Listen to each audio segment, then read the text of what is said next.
بقاو غاديين تنطوروا في المستوى ديالنا ان شاء الله حتى لدور الخروج المغلوب ان شاء الله في الدور المقبل، ونتعرفوا على المنافس ديالنا ان شاء الله في الدور ديال السدس عشر. دور 32. طيب يوسف انت بعد متابعتك لمباراه اسكتلندا شفناه، يعني مباراه اسكتلندا اختلفت كثير على المنتخب على مباراه البرازيل، باعتبار ان المنافس مختلف. يعني الا كنت لعبتي ايغاليتي ضخم، يعني في نفس الاسلحه اللي كتحارب بها مع المنتخب البرازيلي تكتيكيا وفرديا كانت عندهم هما ايضا، لكن مع المباراه ديال اسكتلندا اختلف الامر. فشنو خصنا نصحوا في نظرك من ما كان خلال مباراه اسكتلندا؟ لان مباراه اسكتلندا صعبناها على راسنا اكثر ما صعب علينا المنافس. شوف، تنظن الاداء الجماعي كان مزيان، لا بوسيسيون لي الاستحواذ كنا مزيانين، مع العلم ان اسكتلندا عندهم لاعبين على المستوى الكبير، راهم عندهم لاعبين تيلعبوا في الدوري الانجليزي، عندك الدوري الايطالي، عندهم لاعبين تيلعبوا كذاك في الشامبيونشيب في الدوري الدرجه الثانيه. رغم ذلك حنا ديما كنا مستحوذين، كنا تقريبا واحد 60% 65% مستحوذين وخلقنا فرص. المشكل الوحيد اللي عندنا هو اضاعه فرص، مش اضاعه فرص.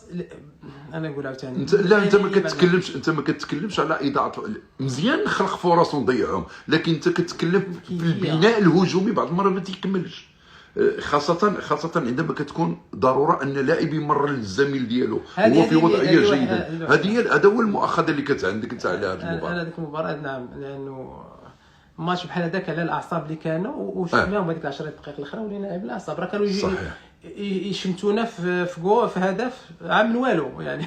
بقى 6 دافع يضربوا كره قدام شي كوفيه، تجي قدام شي واحد ضرب في يد شي واحد بلانتي ولا شي حاجه، هذا الشيء وقع. علاش نوصلوا حتى لهذاك الشيء وانت عندك فرصه انك تحسن من المباراه؟ دونك هادشي اللي ما تنقبلوش انايا. اما الفرص راه تضيع، راه كلشي تضيع الفرص.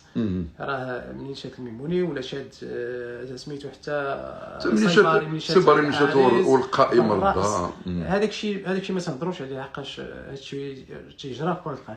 اللي خصو يتصلح وخص اللاعبين يعرفوه. ونتكلم على ابراهيم ديريكت، لانه بلا ما نقل ابراهيم خصو يكون اكثر ايجابيه مع اللاعبين، رغم انه كان مميز وكان مزيان وهضرنا عليه مزيان وكان صاحب 2 تمريرات البرازيل، لكن في بعض الاحيان اوكي انت باغي تماركي، ولكن احيانا راه حتى انت لا دوزتي كره بحال ماركيتي، خصك تفكر في المجموعه، تفكر في الفرقه اكثر.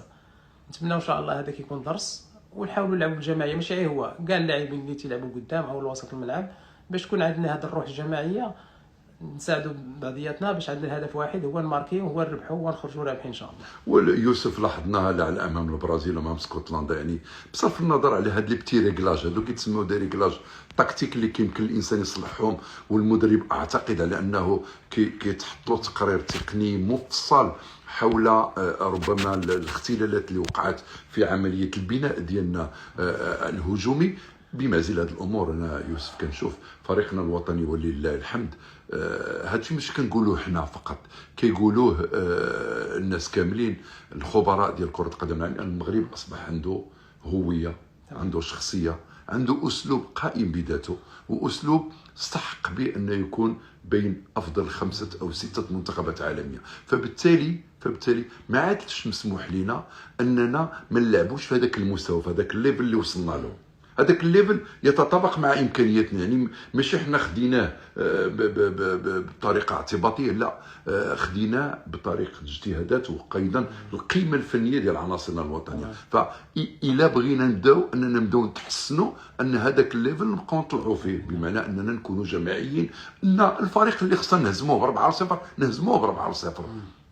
شتي البرازيل مع هايتي دخلوا الجوله الاولى حسموها في البدايه 3-0 وانتهى الامر. لاحظنا مثلا المانيا مركز 7 مثلا فروق، مثلا فرنسا امام السنغال مثلا، يعني مباريات كثيره كتلقى الفرق القويه كتحاول من البدايه انها تسجل جوج. مثلا المباراه ديال اسبانيا مع السعوديه 23 دقيقه 3-0 انتهى كل شيء، في معنى انه بان لك الفوارق كترسم بالنتيجه بارض الماء. فنتمناو ان شاء الله ان فريقنا الوطني يلعب بتطابق مع امكانيات اللي عنده ما شاء الله، امكانيه فرديه وامكانيات جماعيه. كتعتقد يوسف على انه ممكن يلجا، وهذا السؤال كيتطرح، تغييرات. المداوره، بعض يتكلم عن المداوره. واش النقطه الرابعه وضروره تحقيق الفوز ما خلاتناش نمشيو في هذا الاختيار، اننا بحال مثلا المانيا 2 مباريات 6 نقاط ضمن صدارة المجموعه، وبالتالي غادي تلعب فريق ثاني ديالها، ماشي فريق ثاني، غتلعب البدلاء تعطيهم ان طون دو جو. فبالتالي انت واش كتعتقد على انه ممكن ان نلجا لهذا الامر، خاصه اذا قرانا المنافس اللي هو منتخب هايتي؟ انا تنظن ما غاديش تكونش تغييرات بزاف، الا كانت تغييرات يكونوا شي 2 ولا 3 تغييرات، ولكن غيبقى نفس تقريبا الهويه، نفس اللاعبين اللي يعني العمود الفقري ديال الثوابت موجوده ومشاهده. يعني راه تقريبا ما شاء الله حتى في التغييرات اللي لا في المباريات الوديه ولا في المباريات الرئيسيه، البدلاء راه تيدخلوا تيعطيو الاضافه. صح. يعني دائما البديل تيدخل وتعطيه، دونك ما عندناش حنا تخوف، لان البدلاء حتى هما عندنا فيهم ثقه كبيره. دونك كاين بعض اللاعبين اللي خصهم يرتاحوا يمكن تنظن. ما عرفتش انا واش بونو غيكون جاهز، لانه في نهايه الماتش كان عنده واحد شد عضلي. منير حتى هو راه عنده خبره وعنده تجربه ما شاء الله، ثالث كاس عالم، دونك ما نخافوش عليه حتى هو في الحراسه. بعض اللاعبين اللي يمكن يكونوا شي 2 لاعبين اللي قلت، مي تيبقى نفس الهدف، نفس البرانسيب، نفس هذيك الاشياء اللي تلعبوا عليها حتى الاخرين الاساسيين، هو الفوز والدخول من اجل الفوز ومن اجل خلق الفرص، ومن خلال ذلك تسجيل الاهداف. والاسلوب اللي تنشوفوه دابا مع وهبي اللي تغير تماما على الاسلوب ديال الوالد، وهي الكره الهجوميه والبناء ديال من الخلف. التخوف الوحيد اللي باقي عندنا هو في اللاكس، في المدافعين. تقصد ما بين رياض قدم مباراه كبيره بطبيعه الحال. عيسى يزيد يتحسن اكثر.